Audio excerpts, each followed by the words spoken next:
मैं हूं सलीम शेख और आप देख रहे हैं PTV 9 न्यूज।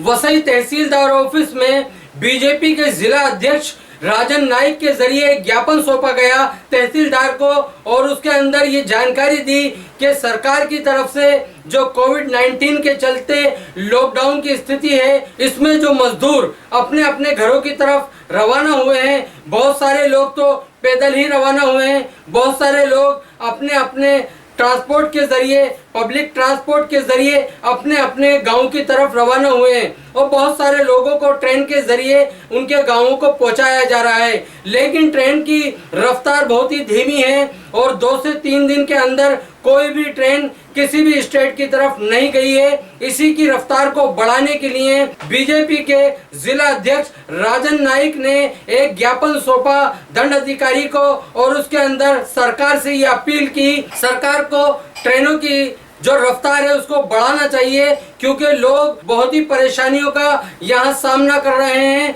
लॉकडाउन के चलते सारी फैक्ट्रीज बंद हैं, सारे शॉपिंग मॉल और सारी शॉप्स बंद हैं, जहां पर वो काम किया करते थे उनके सारे कारोबार बंद हैं और उन्होंने जो जमा पूंजी जमा की थी वो पहले लॉकडाउन में खत्म हो गई और दूसरे लॉकडाउन में उनकी हालत और खस्ता हो गई और अभी तीसरा लॉकडाउन जो हुआ उस लॉकडाउन के साथ ही उन्होंने जवाब दे दिया और उनकी हिम्मत टूट गई और वो अपने अपने घरों की तरफ रवाना होने के लिए बेचैन हो गए। बहुत सारे लोगों ने रास्ते में ही दम तोड़ दिया, बहुत सारे लोगों के साथ बड़े बड़े हादसे पेश आ गए और जो लोग ट्रेनों से गए और जो लोग अपने अपने पब्लिक ट्रांसपोर्ट से गए उनके साथ में भी कई हादसे पेश आए। इसी के चलते सरकार से इस ज्ञापन के जरिए ये अपील की गई कि सरकार ट्रांसपोर्ट के जरियों को जो उनके गांव को पहुंचाया जा सके, जो मजदूर महाराष्ट्र में फंसे हुए हैं, मुंबई में या मुंबई के आसपास के क्षेत्रों में फंसे हुए हैं,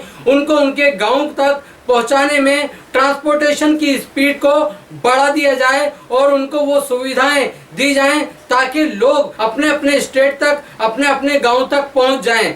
तो इसी की जानकारी लेने के लिए हमारी PTV 9 न्यूज के संवाददाता दीपक कोटेकर दंड अधिकारी ऑफिस पहुंचे और वहां पर पहुंचकर बीजेपी के जिला अध्यक्ष राजन नाइक से बात की और उनसे पूरी जानकारी ली। तो आइए देखते हैं PTV 9 न्यूज के संवाददाता दीपक कोटेकर की बनी ये खास खबर और जानते हैं बीजेपी के जिला अध्यक्ष राजन नाइक का इस मौके पर क्या है कहना, किस तरह से दंड अधिकारी को उन्होंने ये ज्ञापन सौंपा और इसके अंदर क्या क्या अपील की गई और उनको किस तरह का दंड अधिकारी की तरफ से आश्वासन मिला है। नमस्कार, PTV 9 से मैं दीपक कोटेकर। कोविड-19 को लेकर वसई विरार नाला सोपारा में ये जो आंकड़े दिन ब दिन बढ़ते जा रहे हैं और यहाँ पे एक प्रमुख पक्ष है भारतीय जनता पार्टी, इसके जिला अध्यक्ष के साथ हम भी जुड़े हुए हैं। वो अभी तहसीलदार में एक लेटर देने के लिए आए थे और उनसे हम पूरी जानकारी लेने की कोशिश करेंगे। राजन साहब, आप यहाँ के बड़े नेता हैं बीजेपी के तौर पे और यहाँ पे ये आंकड़ा जो है दिन ब दिन बढ़ते जा रहा है। ऐसे में 2 दिन पहले, 3 दिन पहले, 4 दिन पहले ट्रकों से भर भर कर लोगों को लेके जा रहे हैं, जबकि महाराष्ट्र ये सभी कंटेनमेंट जोन में आ रहे हैं। ऐसे में ना तो सोशल डिस्टेंस रखा जा रहा है, ना इनको किसी चीज़ की सुविधा मिल रही है। उन सभी कामगारों से जब हमने बात करने की कोशिश की तो उन्होंने हमसे ये कहा कि उनके फैक्ट्री में उनको पगार भी नहीं दिया जा रहा है। ऐसे में अभी आप दंडाधिकारी साहब से मिले तो आपकी क्या बातें हुई थी और क्या चीज़ को लेकर अपने उनसे बातें की? हमने एक ज्ञापन माननीय तहसीलदार साहब को दिया, उसमें हमारी इसी के बारे में मांग ये है कि यहाँ से जो लेबर भारत के अन्य प्रांत में जाते हैं उनकी व्यवस्था यहाँ अच्छी तरह से होनी चाहिए, उनके लिए ट्रेन ज़्यादा से ज़्यादा छोड़नी चाहिए। लेकिन दुर्भाग्य शासन का फेल्योर है कि गत 2 दिन में एक भी ट्रेन महाराष्ट्र से या वसई से अपने गुजरात में या महाराष्ट्र के अन्य देश के अन्य प्रांतों में, उत्तर भारतीय में या बिहार में या पश्चिम बंगाल में या उड़ीसा में कहाँ गए कहीं भी नहीं गए 2 दिन में।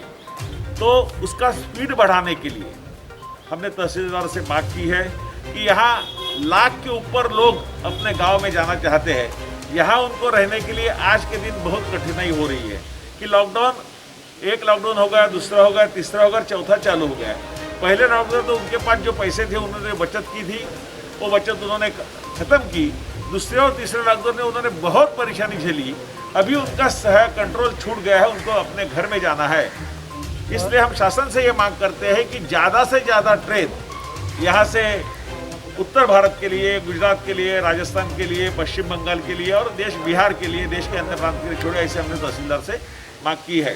सर, लॉकडाउन का चौथा टप्पा चालू है, फोर्थ राउंड चालू है। ऐसे में क्या सरकार को जो शराब की दुकानें थी, वाइन शॉप, वो खोलनी चाहिए थी? इसके वजह से बहुत लापरवाही जो है वो लोगों में दिखाई जा रही है। हमारी टीम जब वाइन शॉप की दुकानों में जाते हैं तो परसों की एक केस थी वसई विरार महानगर पालिका में, एक जो वहाँ का कर्मचारी है वो पॉजिटिव पाया गया।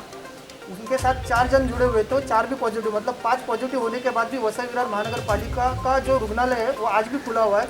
उसके बाजू में अगर आप देखेंगे तो कम से कम हज़ारों को भीड़ लगाई रही थी। इसके बारे में आपने कभी कुछ कदम उठाए और आगे आप इसके बारे में आपके पार्टी के माध्यम से क्या करना चाहिए? हमने निश्चित रूप से एक्साइज वाले को, पुलिस वाले को और महापालिका को इसके बारे में बताया है, आग्रह किया है कि जो शराब की दुकान तो शासन का निर्णय है, हमारे वरिष्ठ नेता ने उसका विरोध भी किया था, लेकिन शासन का निर्णय है, वहाँ सोशल डिस्टेंसिंग का पालन नहीं हो रहा है। जहाँ तक ऊना वगैरह में अन्य जगह घर पे दारू ये लिकर लेके जाता है महाराष्ट्र के अन्य कई जगहों पे, तो ऐसा यहाँ सोशल डिस्टेंसिंग बिल्कुल नहीं पाला जाता। उसके लिए दुर्भाग्य से जो पेशेंट की संख्या बढ़ रही है उसका ही नतीजा है। सर, एक बहुत बड़ा मुद्दा है, यहाँ पे आइसोलेट भी कम किए है, वो तो बात की बात है, पर 2-4 चीज़ें हमारे टीम के सामने आई हुई है। ये जो रिद्धि विनायक हॉस्पिटल है जो नाला सुपारा पश्चिम में आता है, उस हॉस्पिटल में जो कोरोना पॉजिटिव के पेशेंट है उसकी लिस्ट आज महानगर पालिका के पास नहीं है। इसके बारे में आप क्या कहना चाहते हैं कि जो हमें आंकड़े दिखाई जा रहे हैं आज 350 के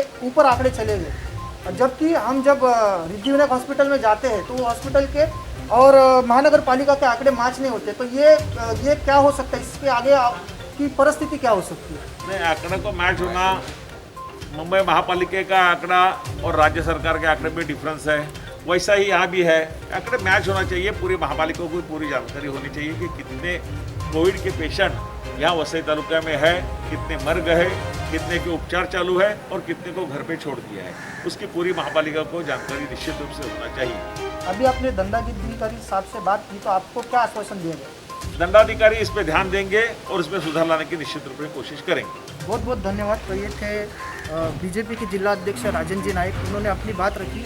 हम देख सकते हैं कि दिन ब दिन पालघर का आंकड़ा जो है वो दिन ब दिन बढ़ते जा रहा है। ऐसे में कुछ चीज़ें हैं जो प्रशासन नहीं कर पा रही है, तो यही करने के लिए उन्होंने एक अच्छी कोशिश की है। और हमारे साथ जुड़े रहने के लिए देखते रहिए PTV 9। मेरे सहयोगी वीडियो जर्नलिस्ट दिग्विजय कोकरे के साथ मैं दीपक Kotekar, PTV 9 Nala Sopara.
PTV 9 news देखने के लिए शुक्रिया। जल्द मिलेंगे ऐसी ही अगली खबर के साथ, तब तक के लिए इजाजत। PTV 9 न्यूज को लाइक, सब्सक्राइब, कमेंट्स करना ना भूले। धन्यवाद।